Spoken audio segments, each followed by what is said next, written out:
नमस्ते दोस्तों, D Kumar education में आपका स्वागत है। मेरा एक छोटा सा प्रयास है, आपको अच्छा लगे तो अधिक से अधिक लाइक कीजिए, शेयर कीजिए और सब्सक्राइब कीजिए। दोस्तों, हम सामाजिक ज्ञान क्लास 6 के बारे में पढ़ रहे हैं। ये मेरा एक छोटा सा प्रयास है जिसमें हम 16वां अध्याय पढ़ रहे हैं, जिसमें भारत के देश के बारे में पढ़ रहे हैं और इसमें उत्तर का एक विशाल मैदान है, उसके बारे में पढ़ेंगे अभी। हिमाचल पर्वत के दक्षिण में एवं दक्षिण के पठार के उत्तर में बहुत बड़ा भूभाग पश्चिम में पंजाब से लेकर पूर्व में असम तक फैला हुआ है। दोस्तों, ये भारत का नक्शा है जिसमें इसकी भौगोलिक स्थिति के बारे में बताया गया है। इस भाग को उत्तर का मैदान कहते हैं। दोस्तों, अब यहाँ से क्वेश्चन बनता है, उत्तर का मैदान कैसे कहते हैं? हिमालय पर्वत से दक्षिण में एवं दक्षिण के पठार के उत्तर में एक बहुत बड़ा भूभाग पश्चिम में पंजाब से लेकर पूर्व में असम तक फैला हुआ है।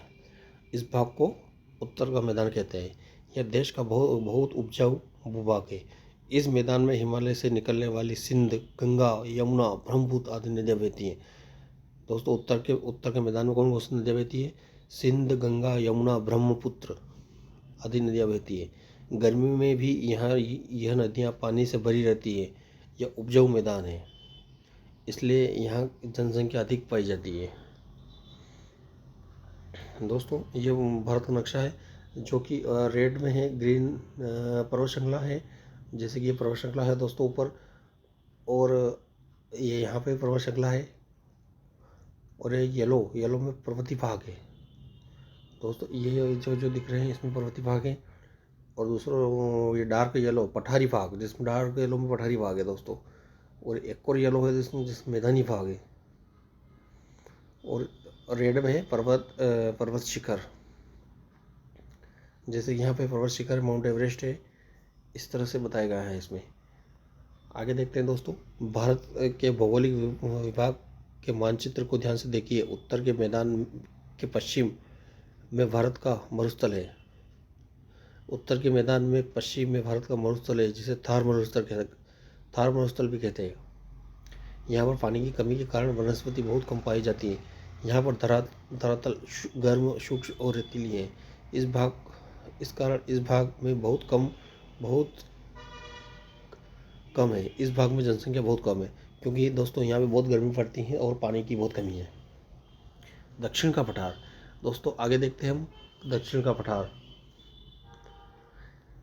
दक्षिण का पठार उत्तर के विशाल मैदान के दक्षिण में शुरू होकर भारत के दक्षिण सिरे तक त्रिकोण रूप में फैला हुआ है। उत्तर पश्चिम में अरावली पहाड़ियाँ हैं, जिसमें मालवा का पठार, छोटा नागपुर का पठार सम्मिलित है।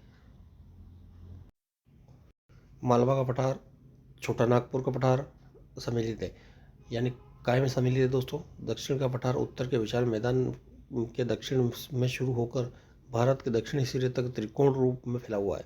उत्तर पश्चिम की अरावली पहाड़ियाँ हैं। इस पठार में नर्मदा, ताप्ती, गोदावरी, कावेरी, कृष्णा, महानदी बहती है। दोस्तों, दक्षिण के पठार में कौन कौन सी नदियाँ बहती हैं? नर्मदा बहती हैं, ताप्ती बहती हैं, गोदावरी बहती हैं, कावेरी है दोस्तों, कृष्णा है एवं महानदी है।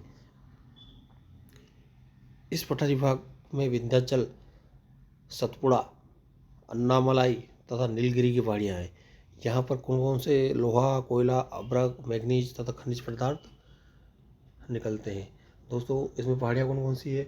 विंध्याचल है, सतपुड़ा है, और अन्नामलाई है, और नीलगिरी की पहाड़ियाँ दक्षिण के पठार में सम्मिलित है तथा लोहा, अयस्क, कोयला, अभ्रक, मैग्नीज, खनिज आदि पदार्थ निकलते हैं।